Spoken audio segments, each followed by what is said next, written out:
and welcome to South Asia Today, a show that provides you the glimpses of South Asia.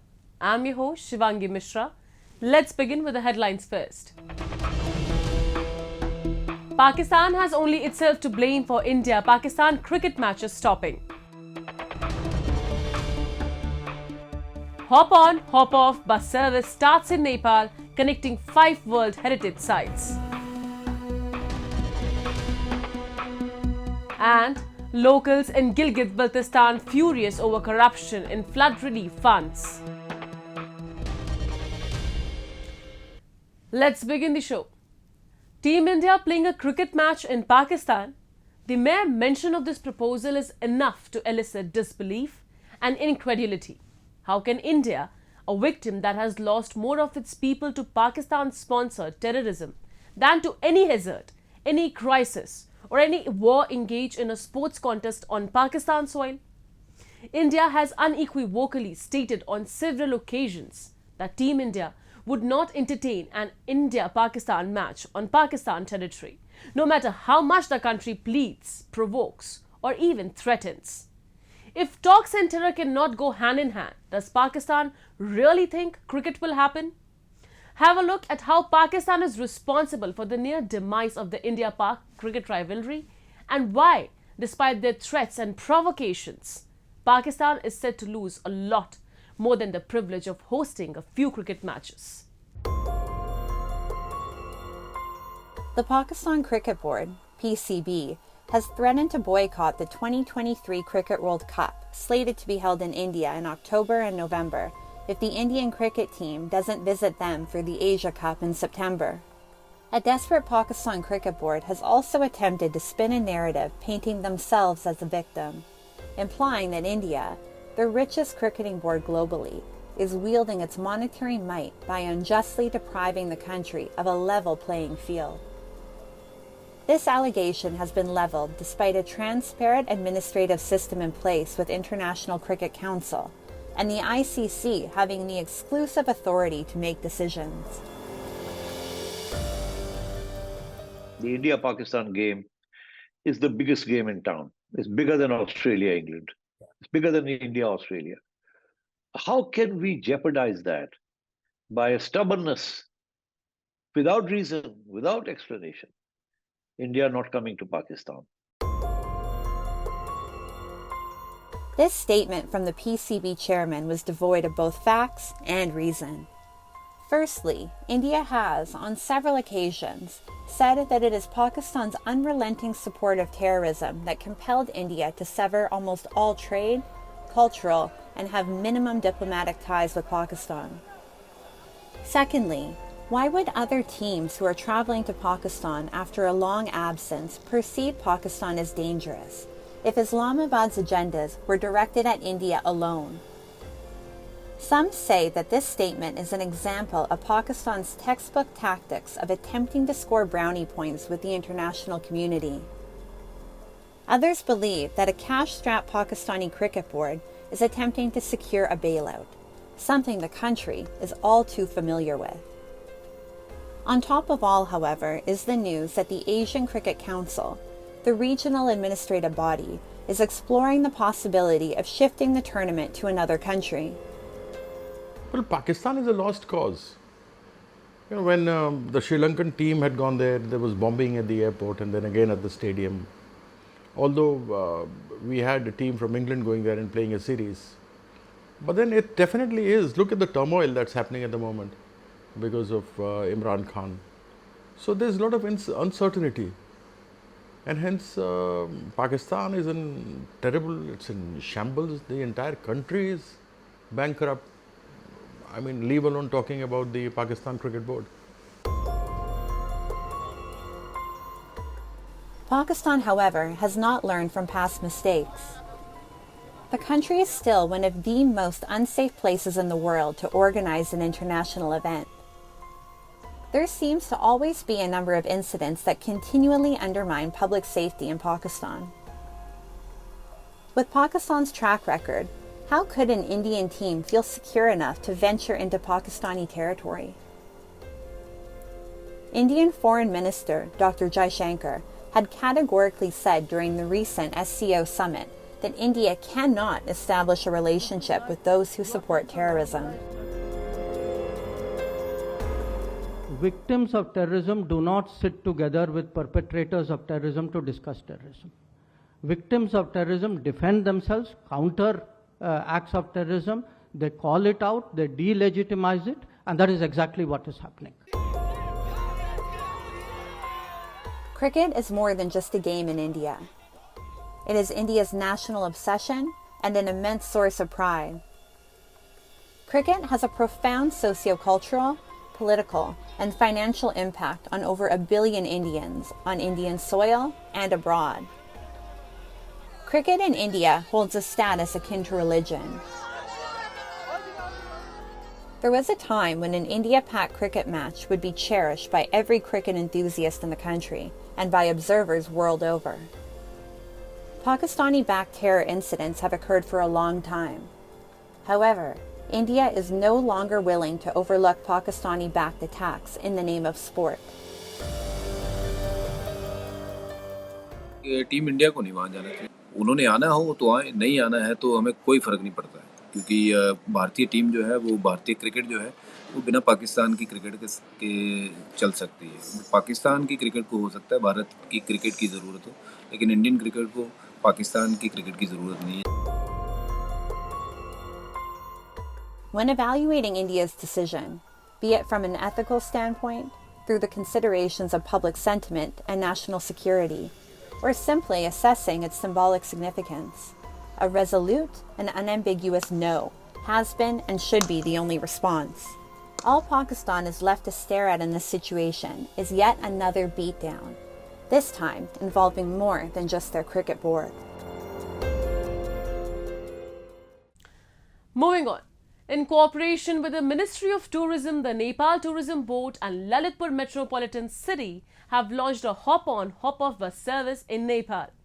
The new first-of-its-kind bus service is set to connect 5 UNESCO World Heritage Sites. Hop-on, hop-off bus service is popular in cities like London and Paris. Have a look. The Nepal Tourism Board and Lalitpur Metropolitan City, in cooperation with the Ministry of Tourism, have launched a hop-on, hop-off bus service connecting 5 World Heritage Sites. Lalitpur Mayor and the Minister of Culture, Tourism and Civil Aviation started the service for tourism promotion. Hop-on, hop-off bus service is popular in cities like London and Paris. Such services allow tourists to visit the city's tourist destinations for a day on a single ticket. The new bus, the first of its kind in Nepal, is set to connect 5 UNESCO World Heritage Sites in Kathmandu and Lalitpur. The route starts from Saja Yatayat in Pulchok, which reaches Patan Darbar Square, Basantpur Darbar Square, Pashupatinath Temple, Bodhanath Stupa and Swayambhu. Also, those buses will make rounds of other important places such as the Narayan Hithi Palace Museum, the National Museum at Chauni in Swayambhu and the Taragaon Museum at Bodha. सम्पदा भ्रमणमा चाहिँ अब नेपाली पर्यटक लगायत विदेशी पर्यटकहरूलाई पनि यसले निकै सहजीकरण गर्छ भन्ने हाम्रो भनाइरह्यो। कारण एउटै बस चढेर तपाईले चाहिँ यो काठमाडौँ भ्याली भित्रको यसमा लिस्टिङ गरेका सम्पदाहरुमा चाहिँ सबै ठाउँमा एकै दिन भ्याउने थोरै रकमले चाहिँ अब अहिलेको लागि त त्यो फ्री पनि छ। थोरै रकमले चाहिँ मतलब सम्पदाहरु भ्रमण गर्न पाउने भनेपछि त अब त्यो भन्दा उत्तम अर्को के होला र हैन। तसर्थ यसले चाहिँ निश्चित तवरले स्वदेशी तथा विदेशी पर्यटकहरुको निमित्त पनि यसले चाहिँ धेरै टेवा पुर्याउँछ। The authorities have tied up with Saja Yatayat, a cooperative operated shuttle service, to run the buses on the road. 2 electric buses with semi-low flow that are easy to get on and off for people with different abilities will provide services free of charge for a week, as the rates for the service are yet to be finalized. The ticket prices will be fixed by the Department of Transport at a later date. As per the plan, visitors can spend 45 minutes or about an hour at a particular site, and they will get picked up by the next bus that reaches the area every 45 minutes. At one time, 46 people could travel on the hop-on, hop-off bus. Inside the bus, the visitors can get information about the sites they are visiting through the video clips and brochures.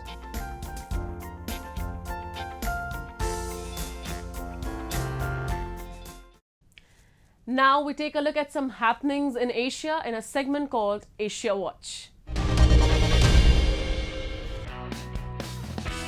Australian Prime Minister Anthony Albanese met Narendra Modi, his Indian counterpart, in Sydney to discuss regional security and economic ties, and signed a migration deal to boost Indian student and business travel to Australia.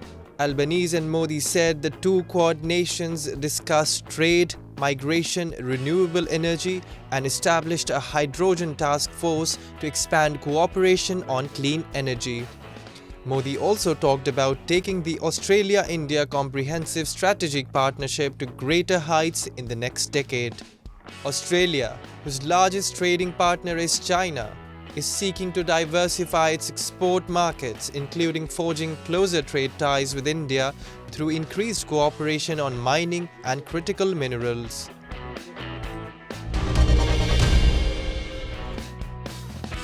Hari Buddha Magar, the first double above-the-knee amputee to ascend Mount Everest, received a heroic welcome as he arrived back at Kathmandu. Rising out of a van, relatives and family members welcomed the 43-year-old record-holding retired Gurkha at Tribhuvan International Airport of Kathmandu. Last week, Magar created history as the first double above-the-knee amputee to scale the 8,848.86 meters tall Mount Everest, the highest peak in the world. The former British Gurkha, who lost his legs to the Taliban-implanted bomb during deployment in Afghanistan, had summited the Everest on artificial legs on May 19, 2023. The British Army veteran, who had lost his legs in 2010 during a mission in Afghanistan, had fought a legal battle against the government of Nepal in the last decade against the decision to keep amputees off Mount Everest. The Supreme Court scrapped the government's decision allowing him to climb the highest peak just before the pandemic. Magar was prepared by then, but had to wait for another 3 years to reach the top of the world's highest peak. Preparing himself for the summit, the record-holding climber in the year 2022 had skydived from a helicopter in the Khumbu region, as well as trekked up to the Everest base camp on his prosthetic legs, laying up the foundation for his dream to be the first above-the-knee double amputee to climb the highest mountain on earth. The record-holding climber and the Gurkha veteran is set to return to the UK this week.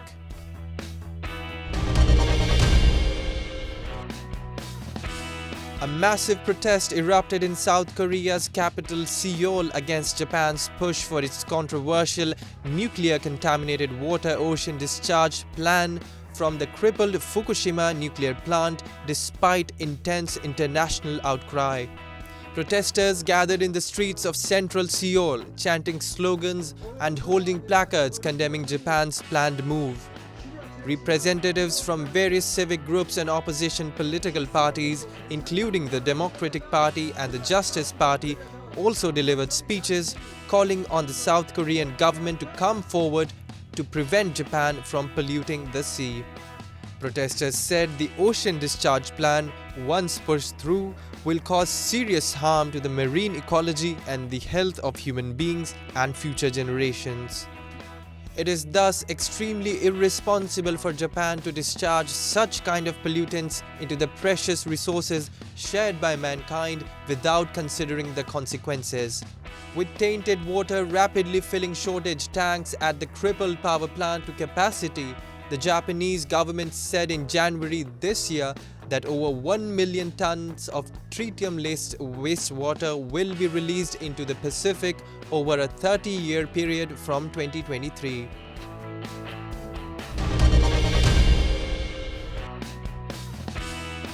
Japanese electronic car maker Spark are celebrating after their production vehicle broke 2 speed records and reached speeds of nearly 200 miles per hour.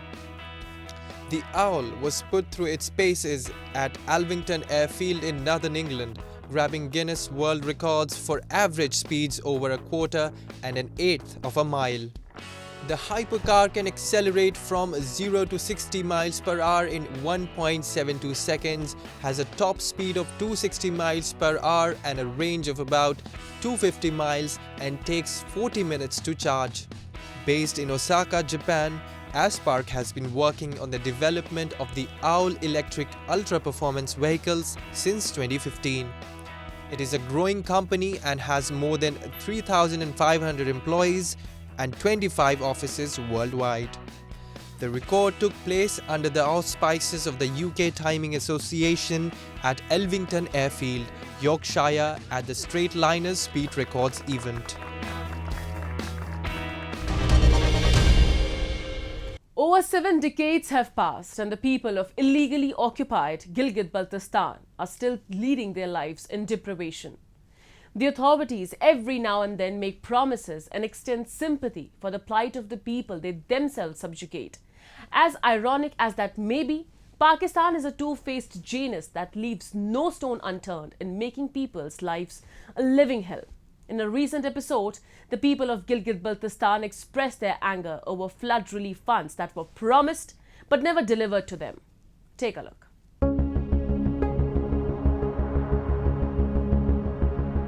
The people of illegally occupied Gilgit-Baltistan have been bearing the brunt of Pakistan's self-absorbed attitude that has left them completely susceptible to corrupt governance. The administration of Gilgit-Baltistan is accused of working hand in hand with Pakistan to siphon off the resources and funds to Pakistan, leaving the people in Gilgit-Baltistan with little to nothing. Recently, the locals in illegally occupied Gilgit-Baltistan expressed their angst towards the authorities for failing on the promises made after massive floods hit the region last year. यहाँ पर ये सैलाब आया और इसने जो तबाही मचाई, 12 घर दरियाबुर्द हो गए, कीमती अराजी लोगों की दरियाबुर्द हो गई। तो उस वक्त हुकाम हवाला सब इधर आए थे, हुकाम आए थे, वज़ीर आला से लेके नीचे तक सब आए थे, पटवारी हजरात सब आए थे। लेकिन उसके वो जाने के बाद यहाँ पर कोई काम का आगाज़ नहीं हो गया। बिलाखिर हम मजबूरन रोड पे आ गए। रोड पे आने के बाद एहतजाज किया, धरना दिया, फिर आगे से कुछ फ़ंड इस प्रोजेक्ट के लिए रिलीज़ हो गया वज़ीर आला की तरफ से। तो लेकिन जो अवामी उमंगों के मुताबिक ये काम नहीं हो गया और इन्होंने खुद अपनी तरफ से एक इंजीनियर भी लाया। उसने भी इधर वो इस तरह ये इसका जो खतरा है वो इस तरह हो सकता है, टल सकता है। उसने सर्वे किया, उसके मुताबिक भी ये काम नहीं किया इन लोगों ने। तो बिलाखिर हमने दिखाया तो वो भी इन लोगों ने नज़रअंदाज किया, एक्सीएन ने नज़रअंदाज किया, नीचे जितने अफराद थे सब ने नज़रअंदाज किया।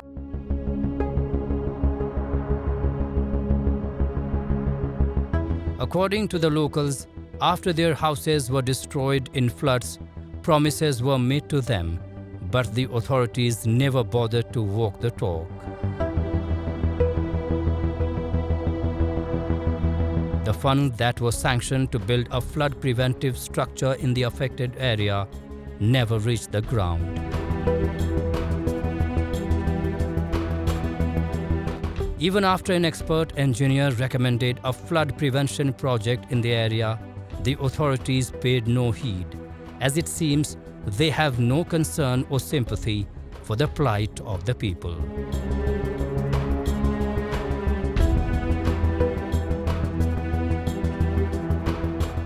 अभी ये आप मुशाहिदा कर सकते हैं, 15 फुट भी ये गहराई में इन्होंने खुदाई नहीं किया और 150 फुट भी ये चौड़ा नहीं है ये spillway.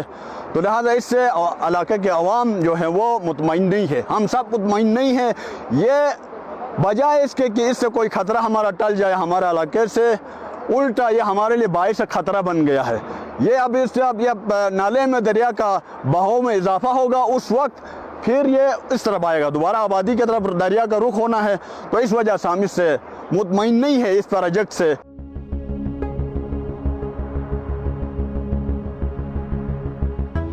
With a corrupt state system and corrupt authorities in place, hope for the people in illegally occupied Gilgit-Baltistan seems dim.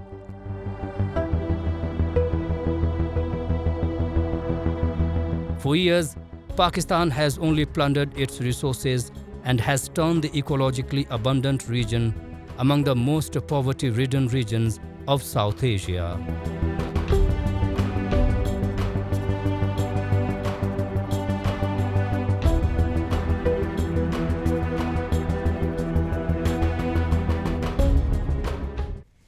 India is blessed with varied topography, beautiful flora and fauna, and picturesque views, which has made it one of the most desirable tourist destinations in the world. Today, we will take you on a journey to experience the best of nature with the Bilimora-Waghai narrow gauge train in Gujarat. Running between Bilimora in Navsari district to Waghai, the train crosses dense forests and the Saputara hill range, leaving the passengers spellbounded. India has emerged as one of the biggest tourist destinations around the world. From age-old architectural marvels to lush green forests, each region in the country offers a one-of-a-kind experience to all travel buffs. Running for the last 111 years, the Bilimora-Waghai narrow gauge train has always been a center of attraction for tourists. The train runs between Bilimora in Navsari district of Gujarat to Waghai in the southern part of Gujarat and provides a breathtaking view of dense forests, lush green flora and brooks. अभी ये जो मौसम बहुत अच्छा है और this is the best route है जिससे हम ट्रैवल कर सकते हैं और around the nature, close to nature हम रह सकते हैं और डांग की जो पूरी खूबसूरती है वो इससे हम देख सकते हैं कि क्या है। ये ट्रेन के बारे में पहले हमने नहीं सुना था, पर एक मैगज़ीन आता है जिसमें हमने पढ़ा था इसके बारे में, इसकी जर्नी के बारे में और कैसे ये कितना किलोमीटर डिस्टेंस कवर करती है और कितना नेचर होता है वो सब, तो एक मैगज़ीन के थ्रू हमें पता चला था ये। The train passes through the picturesque views and the Saputara hill range and leaves the passengers spellbounded. During monsoon, when the sky is covered with blue clouds, the train passes through a bridge, providing a mesmerizing view for the passengers to remember. The 62-kilometer track of this route was laid by the British at the instance of the Sayaji Rao Gaikwad in 1913. It was to be a part of Gaikwad's Baroda State Railway, the railway line owned by the princely state of Baroda, ruled by the Gaikwad dynasty. The train passes through a total of 9 stations, including those of Gandevi, Chikhali Road, Kala Amba, Unai, Dholi Kua, and more. Passengers and tourists rejoice the journey as they take their time out from the urban lives of relishing the beauty of nature. बहुत बढ़िया है, अभी मैं आने वाला है उससे पहले बहुत बढ़िया है। मैं कोविड पहले से प्लान कर रही थी ये ट्रेन में आने के लिए, तो मुझे बहुत ऐसे है कि नहीं मैंने जाना है। मैंने यूट्यूब देखा, फिर सब लोग का फ़ोटोज़ देखा, तो वही से मुझे ऐसा है कि नहीं मुझे ये ट्रेन में मुसाफरी करनी है और मुझे एंजॉय करना है मेरे फैमिली के साथ। तो एटमॉस्फेयर आज बारिश का है तो बहुत बढ़िया है। क्या है कि बारिश आ रही है, मैंने बहुत सारे फ़ोटो खींचे, फैमिली के साथ है, ब्रदर सिस्टर है, पेरेंट्स है, बाहर बहुत बढ़िया सीनरी आ रही है, तो बहुत बढ़िया है यार। एटमॉस्फेयर तो बहुत बढ़िया है, बारिश भी मौसम बहुत बढ़िया है। In order to add to the experience of the passengers, the train includes an air-conditioned Vista Dome coach for spectators to enjoy the beautiful views in a much comfortable way. लोगों के पास से भी सुना कि ये ट्रेन में सफ़र करने वालों की संख्या अभी बढ़ गई है। बढ़ गई इसलिए कि उसका न्यूज़पेपर में, चैनलों में जब न्यूज़ आया तब से लोगों को जिज्ञासा हो गई। अभी ये एक कोच लगता था, आज 2 कोच लगाए हैं। लोग सैटरडे संडे एवरी यहाँ प्रवास करते हैं। हमें भी इच्छा हुई हमारे दोस्तों के साथ में, हम देखो आज पूरा कोच भरा हुआ है हमारे दोस्तों के साथ में, तो हम इसमें सफ़र कर रहे हैं, देख रहे हैं हम तो ग्रीनरी, मोर दिख रहे हैं, सब आजू बाजू में, बहुत मज़ा आ रहा है। Apart from serving as a big tourist attraction for the scenic beauty of the area, the train is also an important means of transport for local tribals for transporting their elegantly crafted bamboo works. It's time for me to wrap up today's episode. We'll be back next week at the same time. This is Shivangi Mishra signing off on the behalf of the entire production team of South Asia Today. Goodbye and take care.